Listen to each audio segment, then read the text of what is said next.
Welcome to This is Unmasked. We have my brother Sia in the house with us today. Sia, I've been so fortunate and blessed enough to meet you in my spiritual journey in this life. We met as panelists at the Chiba event.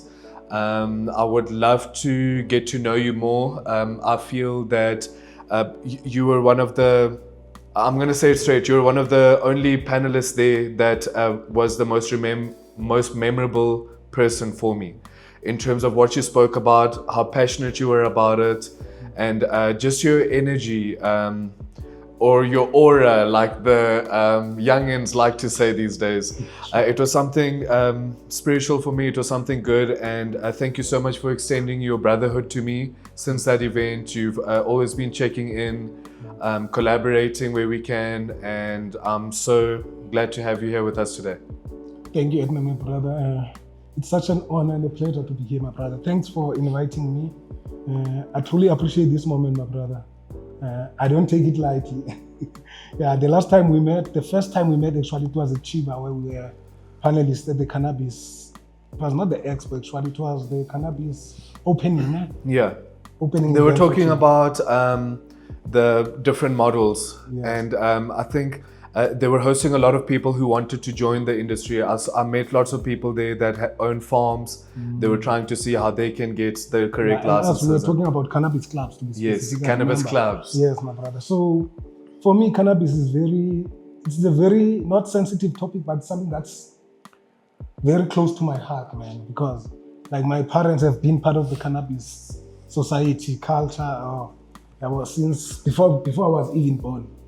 My mom and dad, they used to distribute the plant back in Cape Town in the 70s, late 70s and 80s. So they've been in trouble with the law because of that. My dad has a criminal record today. He spent some time in jail for the plant back in the early 80s. And my mom was also arrested. At some point, she was arrested with me as a baby. I think I was 3 months old, when she was picked up by the police because she was found with the plant. And she had to breastfeed me in jail cell. So at home, I grew up hearing those stories. And growing up also, I came across like Rastafarians. So I grew up playing for a soccer team, I'm a Rasta. I first experienced my first high from the Rastafarians. So if you can remember, they were the ones who... OG. Yeah, they're the OGs in terms of the cannabis For sure. industry. They were the ones who were doing it when no one else was doing it or when everyone else was hiding it. So yeah, that's how passionate I am about this industry, the cannabis industry to be specific. But I'm an entrepreneur. I'm a social entrepreneur. I like helping a lot of people. I believe in giving in order for us to care. I believe that when you extend your hand, you're building somebody that will build somebody. That energy will come back to you one day. So that's what I'm all about. Sure. Brother, just to go a little bit more into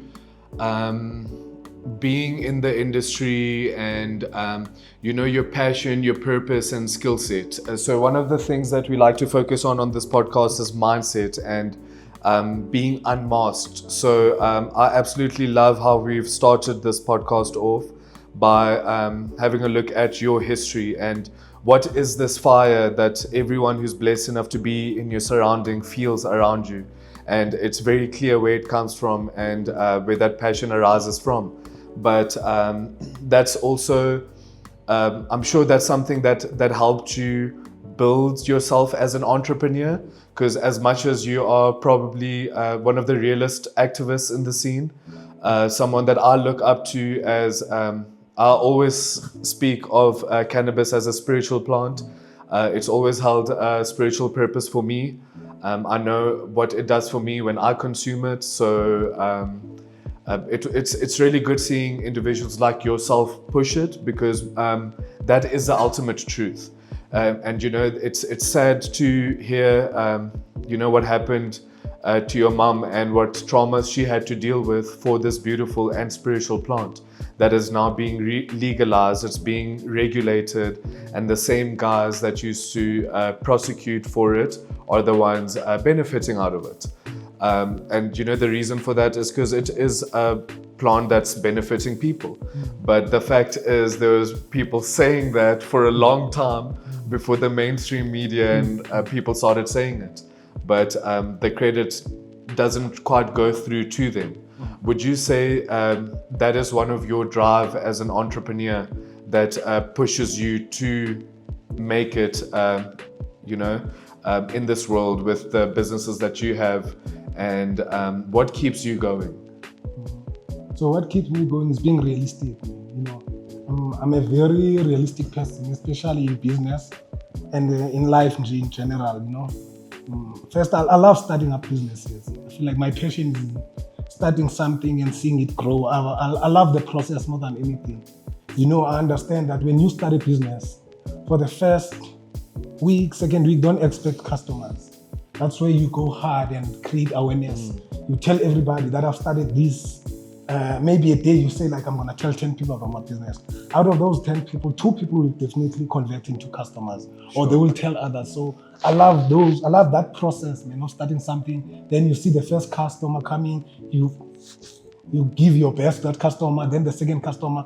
When you know it, like you've got 10, 15 customers, 20, 30, 50 customers a day, and that's how businesses grow. So I'm realistic in that point whereby I understand when you start a business, you need to be very aware that for it to grow now, you need to build a team, Like those big businesses, they have what you call an organogram, right? That's filled with all those departments. You have HR, PR, financial department, marketing management, sales, and all those legal departments, So as you grow as a business, you start bringing employees. When you started as a sole trader, because I've started my business as a sole trader, then I saw, okay, now I'm getting busy. I need to go stock. I had someone filling in the space for me. When was that time for you? So when did you, as a solopreneur, when was the first time you're like paying a salary? I remember the first time for me was deep, brother. It meant so much to me. And my life changed as an entrepreneur when I started paying other people's salaries. Like you said earlier, life is a lot about giving value, giving worth, giving light, giving love. It doesn't need to be material things. But yeah, just to go a little bit into that specific moment, when was that first time for you when you paid that first salary, first wage? You won't believe, I was 19.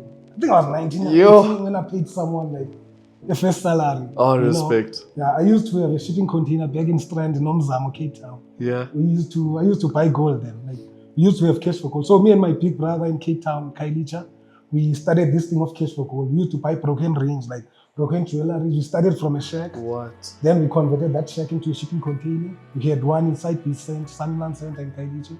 Then we had a second one in Little Park in Khayelitsha. Then we had another container in Makassar. We had about 7 shipping containers, So I had because the business was started by my brother. So I dropped off out of high school to go assist him. Sure. So as we were building businesses, he's the older brother, I'm the young brother.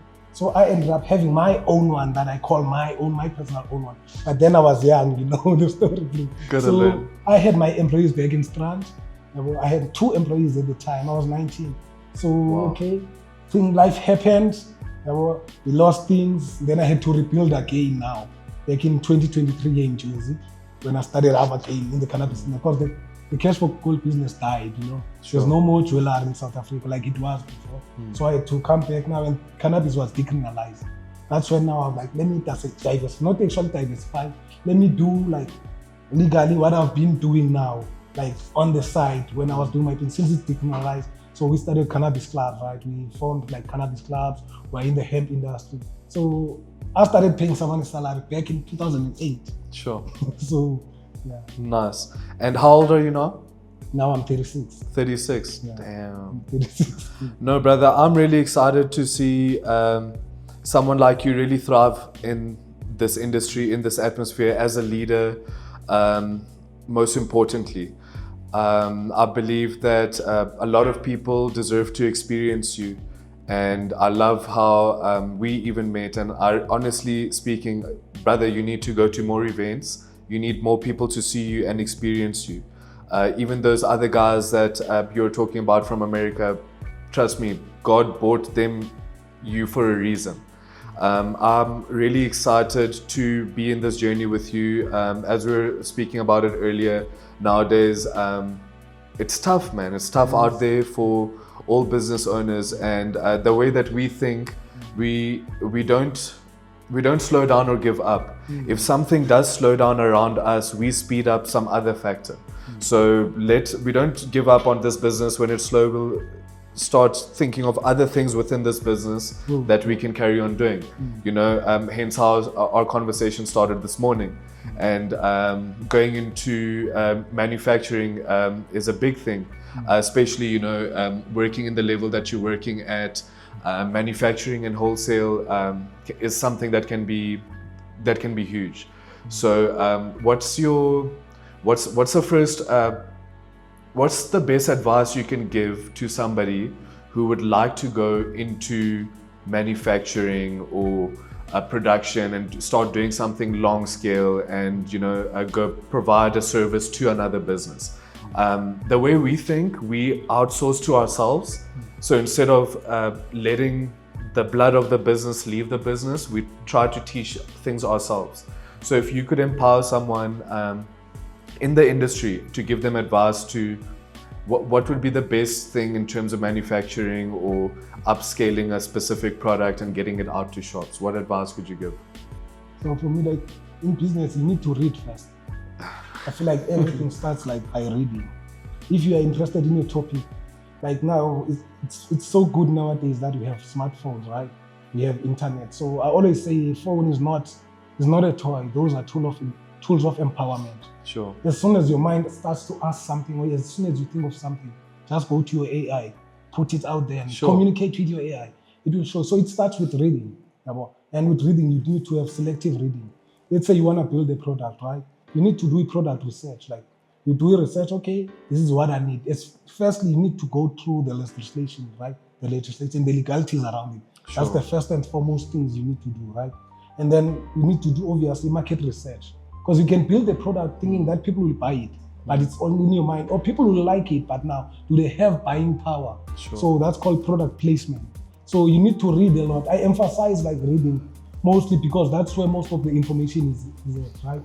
So I would advise someone, and also just to start, man, because you will never know what you need up until you start. Sometimes you will think that you need this and that. When you realize I don't really need anything that much. It's excuses sometimes we make in our head to slow us down. I've seen this a few times with people that you mentor. I'm sure you've got a few people that you know that come to you for advice, and you know, you coach them, you tell them what to do, but they listen to you, but they still go and do their own thing. Or they don't listen to you, and you can literally observe what's going on, and it could have been avoided if they had listened to you. So I think then it becomes a thing of perspective. So how do you share your perspective with the team that you have around you? Because as you're growing, especially somebody in your level of experience, it's a matter of time where you become tremendously busy because of what you've built yourself to be. You hold all this information, all this knowledge, you're going to become busy. So as you become busy, you're going to have more people around you that need to continue to do the job, continue with the vision. So how do you go about finding the right people within your team? Is it about sharing the same vision, or is it a specific quality you look for in terms of your soldiers? Don't get me wrong, I've had many people I thought were my soldiers and I've had to fire them, and it's the most heartbreaking thing, but the sooner you do it, the better. I've learned this the hard way, and nobody's perfect. You got to keep things moving. But what have you seen that works the best for you? Being an employer, it's very difficult, because sometimes an employee or a soldier that you think is the most dedicated one might be driven by something that they are doing to your business that you don't know. Yeah. Sometimes you might think that this person is waking up every day early, and that's their time to make the extra buck for themselves. Sure. So dealing with employees, I also fire, as you say. In my business, I have one rule. I'm sorry, you can take me to the CCMA. They were not there when I was in my opinion, I have one rule. It's 100% loyalty, nothing less. Sure. If you steal, you are gone. Because when you steal in a business, in anybody's business, I'm sure it's not the first time. You'll never catch a thief for the first time. So people poking holes in the business, they have to go. Yeah. But I give the best to those who are doing their best. So that when they start stealing, they realize, hey, I can lose this, because as an employer, I always empower my employees. I even offer some of them shelf space in my business. There's days whereby I sit with my team, they discuss their goals, because I want everybody to grow. I always tell them that my business to them, because it's still a young business, not that big to have like those executive roles and all that. I always tell them that this is your stepping stone towards. I don't want to employ people who are 40, 50. Excuse me for that. I like employing young people so that you want to coach them. I coach them, so it's an entry level, like for them into the like working class. You understand? So I always encourage them to think and implement ideas that will help them in future in my business. So I've got an open policy with my team. Yeah. They know I support their ideas as well. If they are doing events that are outside the business, I go there and show up. So I've got an open policy with like employees because I want them to grow. Because I know that if they grow one day, they'll go. Because remember, brother, we're still gonna be 67. I believe so. So if we have those people that we've poured into when we are 67, then we've built people that are gonna sustain us as well in terms of holding our hand when we can't run anymore. No, 100%, brother. I think we've got a lot of similarities there. I'm the same. I'm the same with the staff that I work with. I love to build that relationship where we're just trying to improve. The conversation is based on improving, no matter what it may be, in every single aspect. Let it be discipline, let it be showing up, let it be just believing in yourself when you're not having one of those days and you have that team member that comes and just picks you up. So it's really important. And like you said, ultimately, no one person belongs to nobody. And when you're focusing on value, that value is also doesn't belong to you. It belongs to the universe. It belongs to the world. And at that given time, it may belong to you and your company because of how you built it. But that value may outgrow that, and that's also fine. And it will go and build on to the rest of society. And then you carry on doing the task. Personally, for me, it's like, it's nothing that you're ready for. It's nothing you're prepared for. So all of these things that we speak of, that, this is what we look for, this is what we do. I didn't go to school or specialize in any of this. I was kind of thrown into it, similar to your style. And a lot of the times, you end up questioning yourself and like, am I doing the right thing? All of these people depend on me.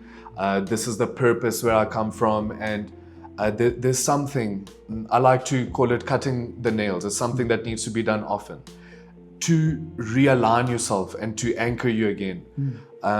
In terms of those feelings of looking at reevaluating everything, how often do you go through that? And be honest, this is Unmasked. We want to show people that what somebody may see as a strong, perfect, but that strong, perfect is there, but it also experiences emotions. It also goes through these low feelings. So yeah, brother, how often do you go through those emotions? Business is like a child. Yeah. Even if you look at the concept of birth to woman, right? You look at how businesses come to life. Like you're sitting there, you have this idea, that's the pregnancy stage, right? And then you start implementing it, right? Or you're telling people, I've got this, you're telling people that you are pregnant. If you look at it in our entrepreneurial way, right? So as soon as you start, that first day you decide to start, that's when your baby is born. And women are never prepared for birth. You can plan for your baby. Preach. You can plan for your baby. But okay, when my baby is 3 months, this is what he or she's gonna wear. You find that your baby has grown taller than that size or they haven't reached that. So the same as in business, you learn as you go. You start today thinking that, hey, I'm gonna sell this and that. Then it teaches you as you go. Yeah. Just like raising a baby. You understand? Each and every child requires a different method of growing them, if you know what I mean. So also in business like that, that's why I always say that if you have any idea, just start. It's not even a matter of funds or money. It's a matter of dedication. The right people will come. Just move. God is there. Just pray mostly. Like pray hard and just move, man. Because my mom never planned, but okay, you see, and I will go to this school before I was born. But she realized that when I was there, okay, this is what I'll do with my child. Same goes to you and everybody else. So it's a thing of shoot first and aim later.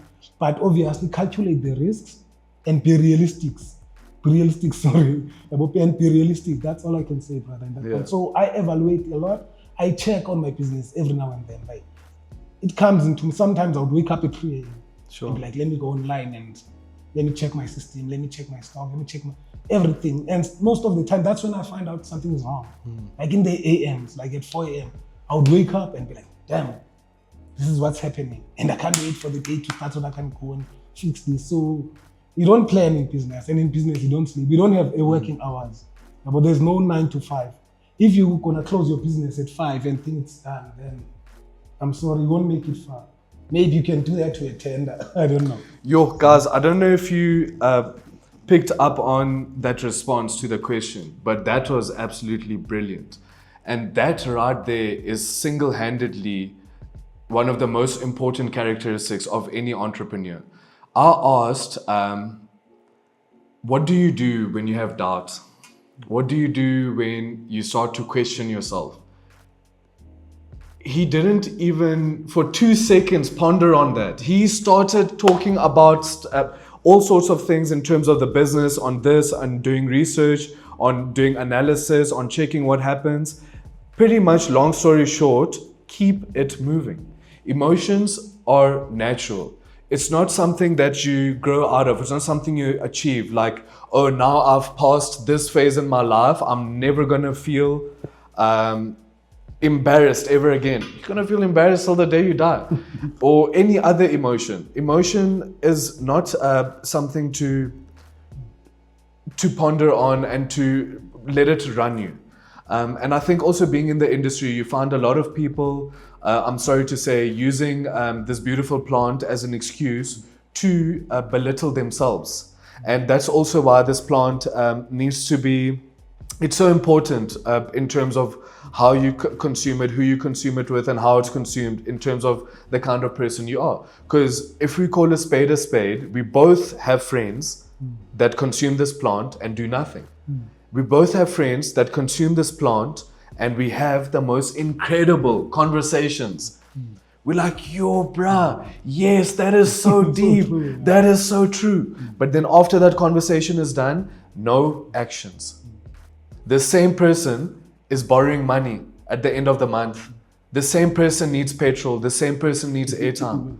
But when we talk, we're people of value. You know? So ultimately, it comes to taking action and keeping things moving. And I feel like not everyone has those qualities. And that's also why you might not see it, because what you've gotten so comfortable with in your skin is not the norm, brother.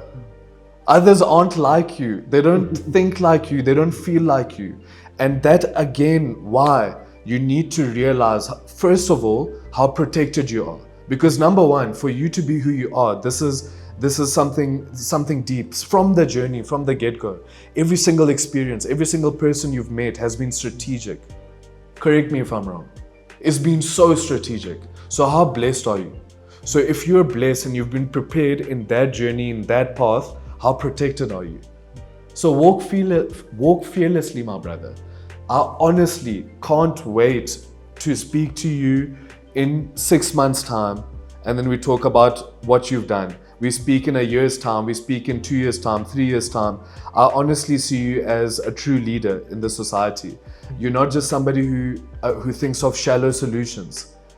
You have a really deep way of analyzing the situation from an emotional and realistic perspective. Because most solutions are all right in theory, but when you put it in action, it's different, because every single person lives different and has a different criteria of love. So again, bro, I'm really grateful for you to making time and coming through here. I look forward to doing some work with you, with the community. Wes and I have spoken about this for a while. We would love to go give back to the community in a sense of education, let it be through podcasting, YouTube, content creation, let it be from entrepreneurship, whatever it may be. Let's see if there's a way that we can collab, if there's maybe a community you're close with. I like that, because I feel like us South Africans, we are not well educated enough in terms of what's going on in our country. Yeah. Most South Africans, they don't understand South Africa as a country. Like, I mean, ordinary South Africans. I'm not talking about maybe educated people who are in roles or people who are already making. I'm talking about South Africans that are in the townships right now, South Africans in the rural areas right now. They don't really understand, they don't even really understand the industry, the cannabis industry. No. A lot of people don't understand the industry. Brother, even in the music industry, I had a little short time in the music industry, worked with some names, not going to mention any because I didn't have any good experience in the music industry because it's so dark. But brother, we would go to Shoshan Guve and do events, and they would have locals. You would have one or two big artists, and then the scenes and the shows in between are locals living there. My brother, talent, unmatched, even more talented than the showliners, like the stars of the show, who people are there for. The locals, they were killing it in terms of how prepped they were, the lyrics, the production, everything was absolutely magnificent. But it's looked at differently because of where it was produced and how that brand was built. That's also why I moved away from the music industry, because I love music. I listen to absolutely everything. So I believe the music industry is kind of similar to the cannabis industry, where it shouldn't matter where it comes from. If it's good, it's good. I feel like now, Edna, South Africans should be going crazy on the cannabis industry because in the whole world, we are the only country that can grow this plant all 4 seasons, my brother. So we have South Africa is the power to supply the whole world with ganja, with cannabis, right? So if South Africans can understand that we have the power, we have this plant all 4 seasons, which means now if we can cut all the red tape that I said, and even our government to give people simplistic ideas when they present things, then they talk about the industry to people on the ground. They don't have to code or come with bombastic words. No, but why must we expect somebody else to do something where the seed was planted in us? So that vision you have, you must do it, brother. That's why I was even asking earlier, like, whenever we talk about cannabis, it's like, cool, what can we talk about? What can't we talk about? We've done it the wrong way. We've done it the right way. We've educated ourselves and we've educated others. We've sat as panelists when we've also been, where we've sat elsewhere as well. You know what I'm saying? Yeah. So it's weird to me as well. But I feel like even right now, brother, if you go on YouTube, if you go somewhere, there's nobody talking about it. So, there's a few lawyers that we work with closely, and they're big in cannabis. So I think let's do this, right? Let's schedule another podcast and have it with a lawyer. Yeah, we will talk of what we can and can't talk about before the podcast. As much as I love it to be as free as this is, let's start educating. We can maybe even do dedicated podcasts, so small episodes, 10 minutes episodes on this or this department that handles this licensing, or how do you get this sorted, or how do you do that? Because at the end of the day, if we don't do it, people are going to be scammed. In the sense that it's not that difficult or complicated. It's open to the public, number one. It's open to anyone. Doesn't matter if you're from the township or you're living in a mansion. You need to teach them that also the industry has got many sectors. There's a recreational side to it. There's the wellness side to it. There's also the textile side to it. You understand? Even construction side to it. There's like many companies, they use it to create fiber material for their cars, for example. So if our people can know that we have a plant that grows all 4 seasons and can do this for the world. Do you understand? It's not only about the recreational side of things. Oh, you're giving me goosebumps, brother. About the recreational so you're in.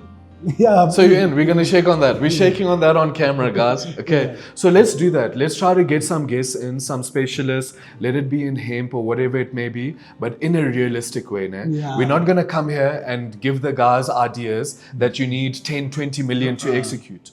We're going to come here, give people ideas that they can drop the first domino and then work their way to the 10, where 20 they can million. start where they are with what they have. Yes. Because that's what business is about. Yes. Business is not about, for me personally, business is not about writing a business plan. I never had a business plan, I'm sorry. I do my business plan as I go. Business is all about starting right now with what you have. If you have an idea of selling this class, go buy these 2 classes and sell them to the next person. take your profit and go. But the business is all about that. Do what you can with what you have. The rest will fall into place. But if you sit and plan and start, no one will come to you sitting at home and be like, hey, I heard that you have an idea of selling these gloves, I want them. But if you go out there, people will buy. And you must never be shy in business, No. brother. Never be ashamed. Don't be scared for it. Don't be scared. Because if you are scared and ashamed of business, someone will start a business now. 10 years later, they will hire you and they will want you to wear uniform to go and work their business. You have to conform. You have to conform. But I tell this to everyone, like, nobody's going to judge you for what you want in life. But be honest with yourself. Say, okay, you want A, B, and C. No problem. How much do you need to make to have A, B, and C? Cool. How much value do you need to have as a man, as a woman, to make A, B, and C? What kind of skill sets do you need? And you look at that, you go, you put in the effort and get it. But most people don't want to do that. And that's also fine. Because that's again where it comes down to, don't worry about what others are doing. We must just carry on doing what needs to be done. So even from this perspective, let's see how we can empower people, how we can get collaborations going and get people working and building their own businesses. Especially now, like you said, in South Africa, people should be going crazy. But I don't know what the reason is. Maybe we can explore more with the attorney, but you don't see it anywhere. You don't see it on the news. You don't see it on YouTube. I'm not seeing podcasters speak about it.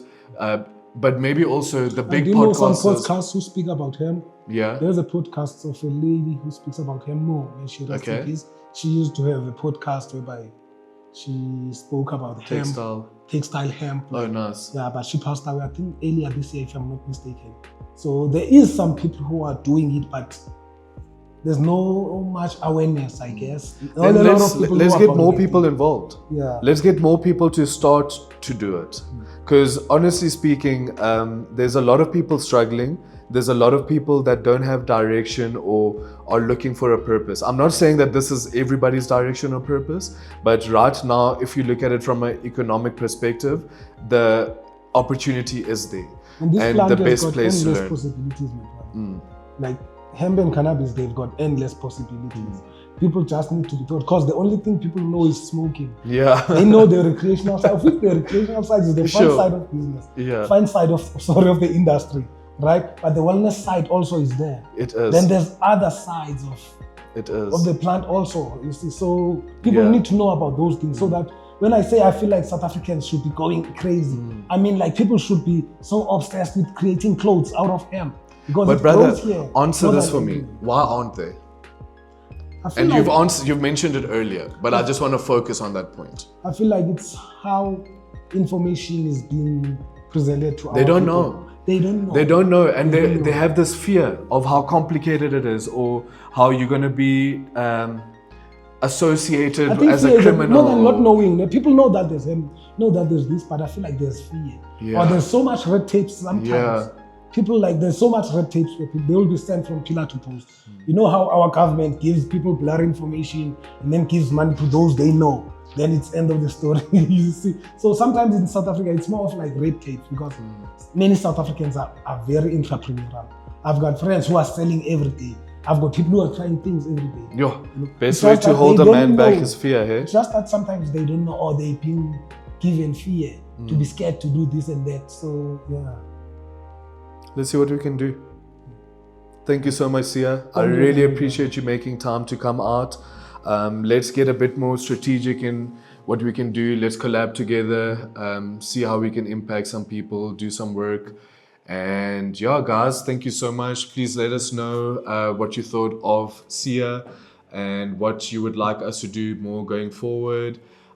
Drop your likes, comments, subscribe. We are very new at the moment, and we'd love more people to see, so we can empower more people, spread the light. A lot of people have been asking me, what do you want the podcast to be?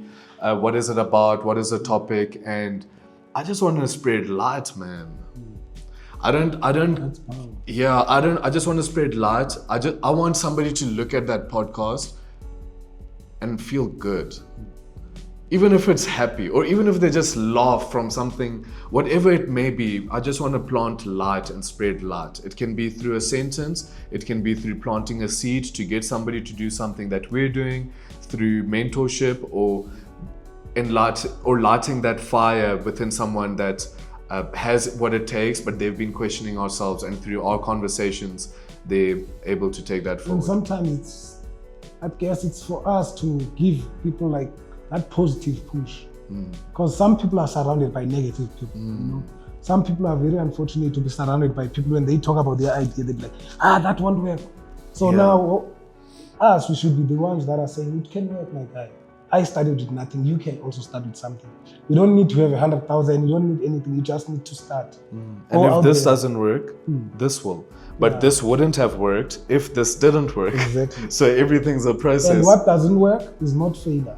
It's a lesson. Facts. From everything that doesn't work, you learn your lesson. Okay, I once did this. Even in future, when you meet the same thing presented as opportunity, you will know, okay, I once tried this and it didn't work. So you won't waste your time now being excited with things that come looking as opportunities, things that didn't work. So that's the most important thing with just starting and keep on doing. The more you fail, the more you will learn. You finally get it, man. Facts. That's what I believe in, man. I've tried a lot of things, my brother. I'm still trying things. Every week I try something. Carry on. Doesn't matter what but happens. I don't lose focus on the main things that I'm doing. Because at the same time, you can try things, but don't lose focus. That's why they say focus is follow one course until success. Sure. Make sure you have one thing that you master so well and you focus. You follow so well, then you can give little time to others. But make sure you have one thing that you hold on to. That's your passion. Then other things will get like an overflow of that energy. Because sometimes you can be all around the place. Count 365 days, you've done nothing. Yeah. Like they say, if you're chasing 5 rabbits, you'll never catch none. As soon as you know you have your hands in one thing that you like wholeheartedly, then diversify, try other things. But then if you haven't made your breakthrough or haven't found your passion, try other things, but also don't be too all over the place. Try to find one thing. That's all I can say. Guys, if you want to follow Sia, you can find him on... on no way. Okay, guys, if you want to follow Sia, you can find him on This Is Unmasked, and we're gonna catch him here again. You can follow my brand 420 House, 420 House, 420 House 24 or 420 House official on Instagram, guys. Okay, lovely. Thank you so much, my brother. I really appreciate you. Thanks for making this flow so organically. Thank you, my brother. I appreciate it.